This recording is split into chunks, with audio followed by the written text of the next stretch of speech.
Well, let's talk a little bit about something.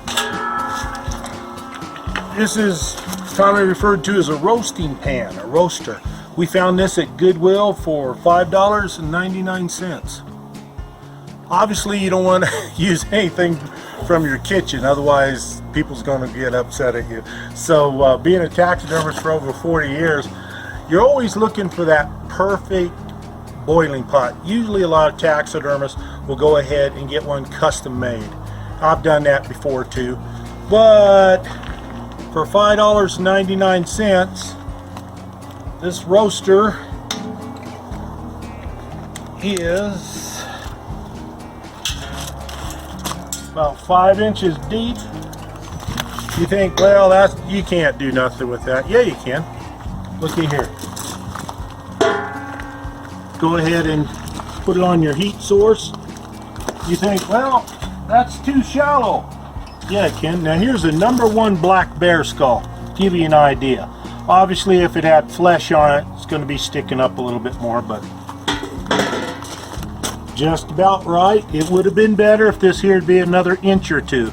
So if you're looking for pots, pans, boiling containers, make sure they're at least 5 inches deep, more like 6 to 7 inches deep, and not really that large. The reason being is because the fuel you use to go ahead and heat this will be a lot less than as if you had a giant tub all the time you're heating up and boiling and doing everything that a taxidermist does. That's not bad, and this is a #1 bear skull. What about elk and antlers? Look right here. Look how nice that fits right in there. Just right.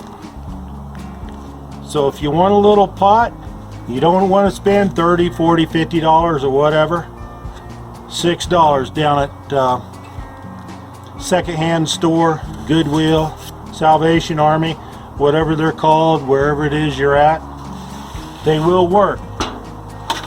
Because once you use something like this for this, that's it. That's all you could ever use it for.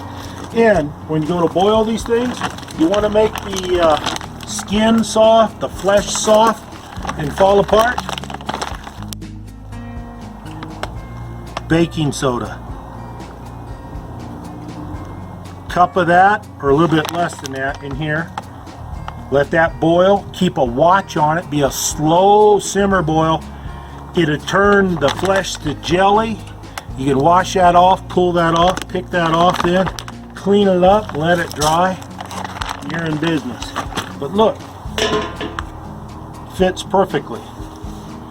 Let that boil 30 minutes or so. This here's ready to peel and pull off. Put that over, let it dry, and you're ready to rock and roll. Do your taxidermy work. As you can see with this larger elk, baking soda in that water or take it right off. You can see where it's boiling over just a little bit, so you got to keep an eye on that. That's why you can't have it turned up too high. And I do have the water at a higher level actually than what it should be. But now if you can imagine, the flames were turned up real high, the heat's going, and it's a bubbling over. So you want to keep that going for about 30 minutes or so, 30, 45 minutes. Just keep an eye on it, pull them out every once in a while. Check the skin. Then when the skin is soft and pliable, you can go ahead and peel it off from around those antlers and antler burrs and the rest of that skull plate. Get it clean and then set it to the side. There's also room in there for another pair of antlers. Let's do that right now. There's a pair of deer antlers.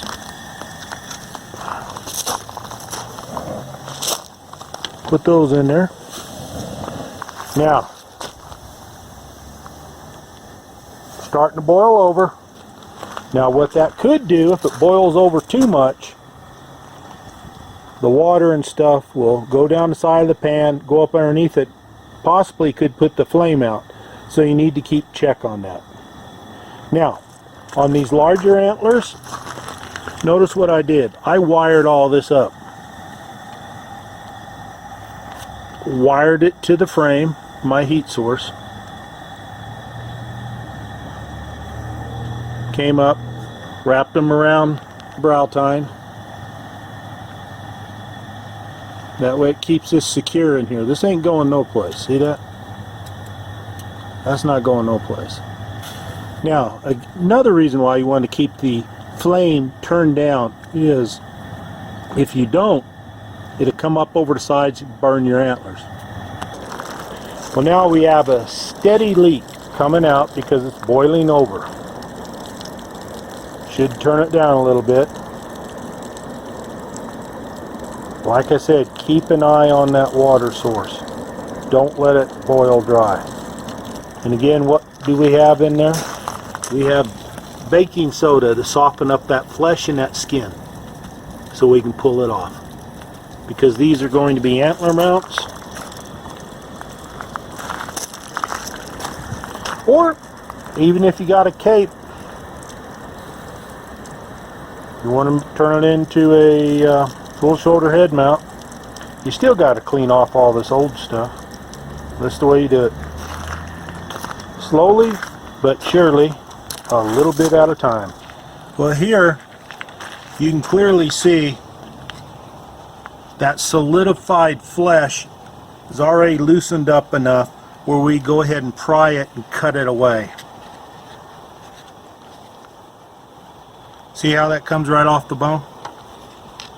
Now there's no other way to do this unless you skin it out fresh. Then it's real easy. You don't have to go through this extra process.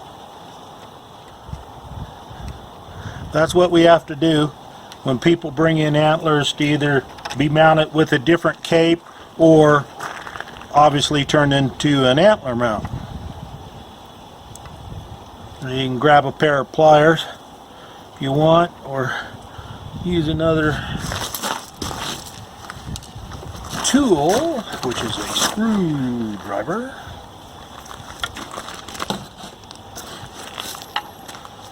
Pry that away.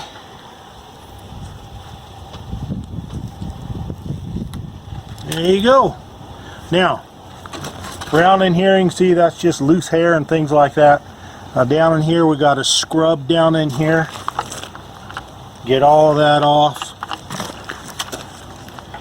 Probably put that back into the water for a few minutes, come back out, hit that with a hard bristle brush, and all that will come off.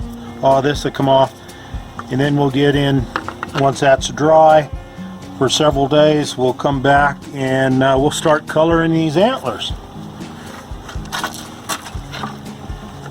Put this over here in case you're wondering. For the heat source, we just took a turkey fryer we haven't been using. We've had this in storage for years, so we just went ahead and devoted everything to doing antlers, horns, boiling skulls.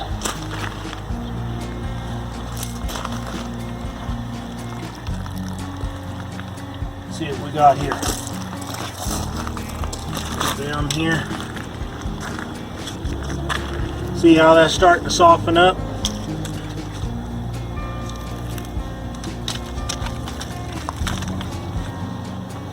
Knife.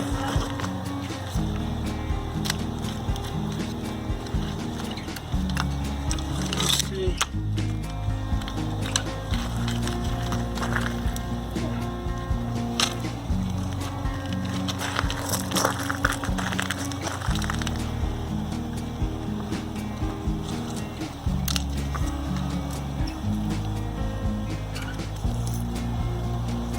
See if it gets real tough, you can get a pair of pliers.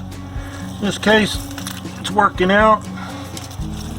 But notice how that's pulling right off from around there. Any of that membrane stuff still holding some hair follicles up in here, you can come back up here and slice that off. Around here, same thing. This could go back in there for a little bit. Ain't gonna hurt it, make it a lot softer.